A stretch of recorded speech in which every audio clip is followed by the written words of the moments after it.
In the courtroom, my father rose from his seat with practiced confidence. He faced the judge directly and spoke as if the decision had already been made. "The yoga studio and the truck have real value now," he said firmly. "They should belong to Dylan, the child who has ambition, who understands leadership, who has a family and a future."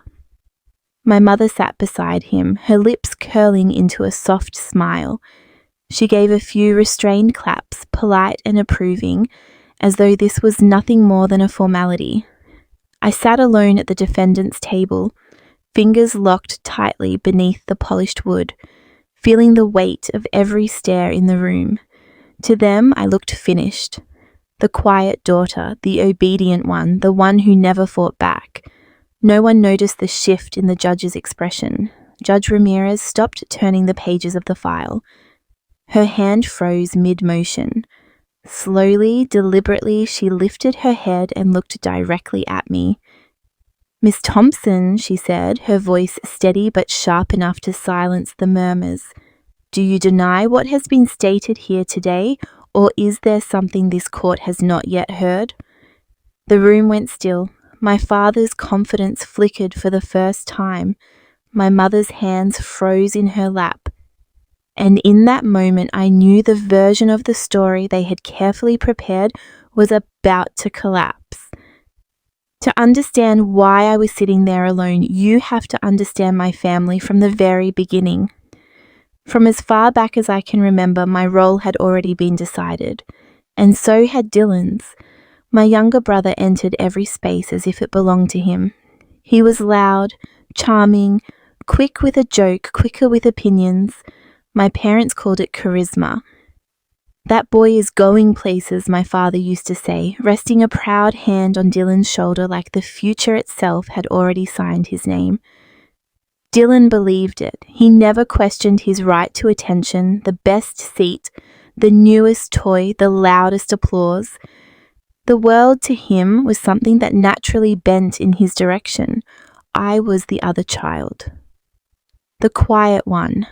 The one who cleaned up after everyone. The one who finished homework early, followed rules, stayed silent when voices rose. They called me responsible. That word followed me everywhere. Responsible meant useful, but never exceptional. Responsible meant dependable, but invisible. Responsible meant I didn't need praise because doing my job was expected. Birthdays made it painfully clear. When Dylan turned 8, my parents threw a full backyard party. There was a bounce house, a pizza truck, balloons everywhere, and a massive cake shaped like a soccer ball. Gifts piled up so high they spilled onto the grass. New bike, video games, skates, jerseys. I stood at the edge of the crowd holding a paper plate, smiling because that's what you do. My gift was a card with $20 inside and a handwritten note. "Keep up the good work." Dylan glanced at it, then looked at me and laughed. "Thanks for coming, Alex." Everyone laughed with him. I smiled too, then slipped back inside to help my mother clean the kitchen before the party even ended. Summer vacations followed the same pattern. On the drive to the lake house, Dylan sat in the front passenger seat, choosing the music, deciding when we stopped. I sat in the back, wedged between coolers and bags, knees pressed against the seat ahead of me. When we arrived, Dylan claimed the bedroom with the best view. I took the fold-out couch in the living room. No discussion, no questions. That was simply how things worked. The moment that finally broke something inside me happened when I was 11. My mother kept a fragile blue glass vase on the entry table, something she loved. One afternoon, Dylan was running through the house with a soccer ball. He kicked it hard. The ball struck the table. The vase shattered across the tile. I was in the next room reading. My parents rushed in. Dylan started crying instantly. "It slipped," he sobbed. "I didn't mean to." My father looked at the broken glass, then at me standing in the doorway. "Alexandra," he said sharply, "why didn't you stop him?" I opened my mouth to explain, but my mother cut in. "She's always nearby when things go wrong." My father softened toward Dylan. "It's okay, son. Accidents happen." Then he turned back to me. "You're older. You should have been watching. You're grounded for the weekend. No books, no TV." I tried to protest, but his voice hardened. "Enough. You always have an excuse. You're the one who causes trouble." That night I cried quietly into my pillow, replaying the moment over and over. And for the first time I understood something clearly. The truth didn't matter. Being right didn't matter. Speaking up only made things worse. From then on, silence became my shield. High school didn't change much. Dylan became a varsity soccer star. My parents attended every game, cheering until their voices cracked. I made honor roll every semester, joined debate just so I could speak without interruption. They never came to a single match. At 16, I got a part-time job at a bookstore. Every paycheck went into a savings account my parents didn't know about. I paid for my own clothes, my phone, my gas. Independence wasn't rebellion, it was protection. By graduation, Dylan was already talking about scholarships and big plans. My parents threw him a celebration party. Mine was a quiet dinner. "You'll be fine," my father said. "You're responsible."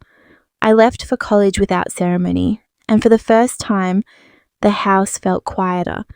Not because they missed me, but because the person who always stepped aside was finally gone. That silence followed me into adulthood. And years later, when my grandfather left me the yoga studio and the old truck, that silence was about to be tested. My grandfather, Harold Thompson, passed away quietly on a Tuesday morning in late autumn. He had been sick for months, but he never complained. He hated being a burden.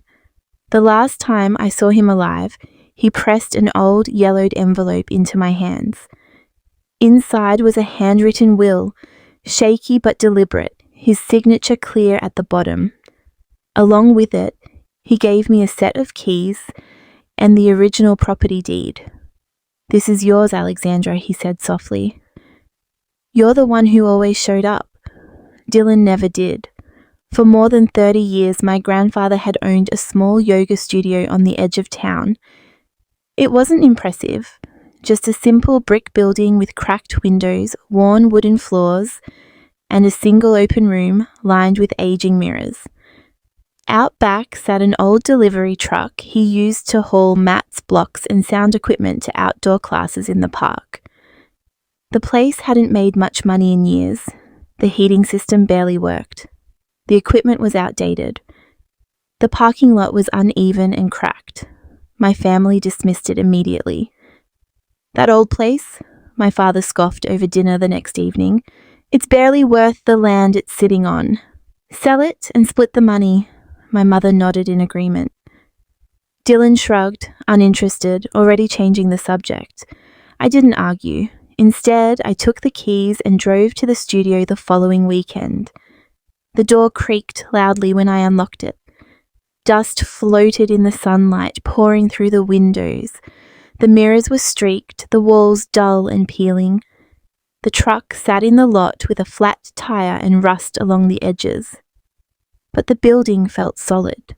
It felt like something that could be repaired, something that could belong to me. I started small. First, I cleaned. I scrubbed the floors until the wood shone again. I washed the mirrors with vinegar and newspaper until they reflected clearly. I patched cracks in the walls and painted the interior a soft sage green. The truck took longer. I replaced the tire, changed the oil, had the brakes checked. Every dollar came from my savings, the account I had built quietly since high school. I didn't ask my parents for help. I didn't tell them how many nights I worked late at my office job, then drove straight to the studio to sand baseboards until my hands blistered. Teaching yoga was harder than fixing walls. I had taken classes on and off in college, but teaching required confidence I wasn't sure I had. I enrolled in an online certification course and practiced sequences alone in the empty studio until my voice stopped shaking. My first class had 3 students, a retired nurse, a young elementary school teacher, and a college student who wandered in out of curiosity. I taught for free that day. They came back the next week. Slowly, word spread through local Facebook groups, flyers on the library bulletin board. Quiet recommendations passed between neighbours. The truck became my lifeline. I loaded it with rolled mats, bolsters, and a small speaker. On weekends, I drove to the park across town for sunrise sessions. People liked the open air, the calm atmosphere, the way I kept classes gentle and welcoming. I never raised my voice. I never judged modifications. I listened. They kept coming. My days became long and repetitive. I worked full-time from 9 to 5, then drove straight to the studio. I taught 2 evening classes, cleaned afterward, answered emails, updated schedules, and often stayed past midnight. Weekends were harder, more classes, more loading and unloading, more driving. My hands grew rough, my back ached constantly. But every time a student thanked me, said they slept better, felt calmer, felt seen, it was worth it. I never told my family how hard it was. When my mother called and asked how things were going, I said, fine.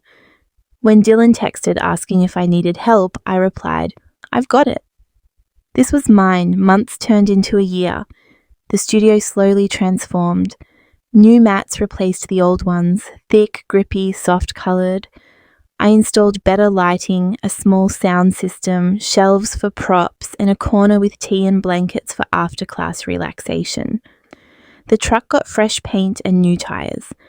Classes grew. 3 people became 8. 8 became 12. 12 became 20. I raised prices slightly but kept them affordable. People returned because they felt comfortable, because they weren't pressured to be perfect.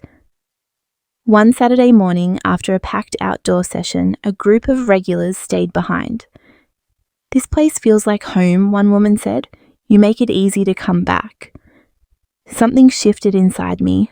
For the first time, I wasn't just surviving, I was building. The studio still wasn't perfect. The roof leaked during heavy rain. The heater rattled in winter, but it was mine, every inch of it. And as the months passed, its value grew, not just financially, but in confidence. Revenue doubled within 6 months. Evening classes sold out. Weekend workshops drew crowds of 20, sometimes 30 people. I had to buy extra equipment just to keep up. The truck was on the road almost every day. For the first time, my spreadsheets showed profit instead of loss. That's when the phone calls started. My mother called one evening while I was locking up. "Studio's getting busy, huh?" she asked casually. "Mrs. Larson said she went to one of your classes, said it was packed." I paused with the key in the door. "Yeah, it's going well." There was a silence on the line. "That's good," she said. "Really good." A few days later, Dylan showed up unannounced. He walked in during a slow afternoon, hands in his pockets, eyes scanning the room. "Place looks different," he said. "Nice job." Then his tone shifted. "I've been thinking," he continued. "This is a lot for one person. I could help manage it, marketing, scheduling. We could make it bigger." I wiped down a mat and kept my voice calm. "I've got it under control." He smiled, but it didn't reach his eyes. "Come on, we're family." I shook my head. I built this alone. I don't need help." He left without arguing, but a week later, the messages started. "Mom and Dad think it's unfair. Family should benefit together. Maybe we split profits 50-50. Then came the shift. "You're working too hard. You look exhausted. You're not strong enough to run this long term." I didn't respond until the envelope arrived. The envelope was thick, legal-sized, with no return address. I opened it at my kitchen table after work. Court documents spilled out across the surface like a slap to the chest. Dylan Thompson versus Alexandra Thompson. Petition for ownership transfer of the yoga studio and associated vehicle.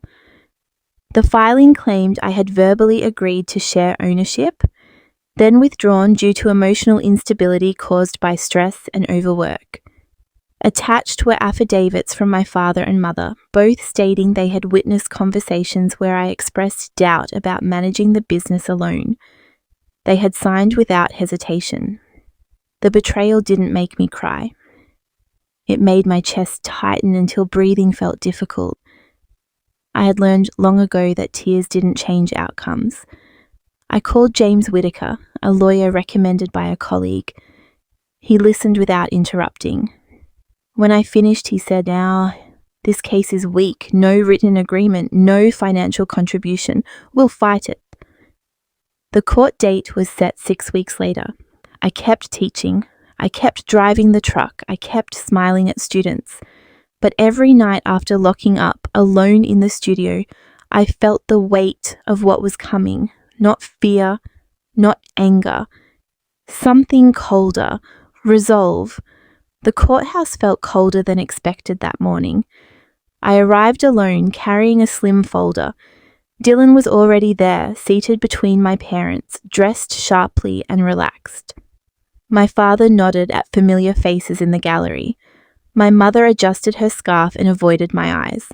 James greeted me quietly. "We're ready." Dylan's lawyer spoke first, painting me as overwhelmed and emotionally strained. Long hours, isolation, fatigue. He framed it as a concern. Dylan testified confidently. "She's always been sensitive," he said. "She doubts herself. I just wanted to help." Then my father took the stand. "She works hard," he admitted, "but she doesn't see the big picture. Dylan has vision, a family, stability." My mother followed, voice soft. "We worry about her pushing too hard. Dylan just wants to protect what his grandfather built." I said nothing. After recess, James stood. He presented the messages, texts and emails sent only after the studio became profitable. Financial records showing I alone funded every improvement. And finally, a recorded phone call. Dylan's voice echoed through the courtroom. "Sign the papers, Alex. You're too fragile to manage this forever. Sign now before I sue." Silence swallowed the room. Judge Ramirez didn't hesitate. "This is not concern," she said. "This is opportunism." She denied the claim in full. The gavel struck once. I stood. "I've spent my life being told who I am," I said. "Responsible but not capable, hardworking but never enough.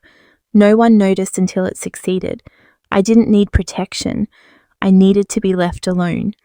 The judge nodded once. Outside, the air felt clean. That night, I returned to the studio after the last class. I sat alone in the center of the room, lights dimmed, the building quietly settling around me. Messages came in, I blocked them all. Weeks passed, the community noticed. Dylan's bookings dropped, my parents faded into polite distance. I didn't celebrate, I didn't explain. Every evening after locking the door, I sat in silence, and for the first time, I understood. Silence was no longer survival, it was choice.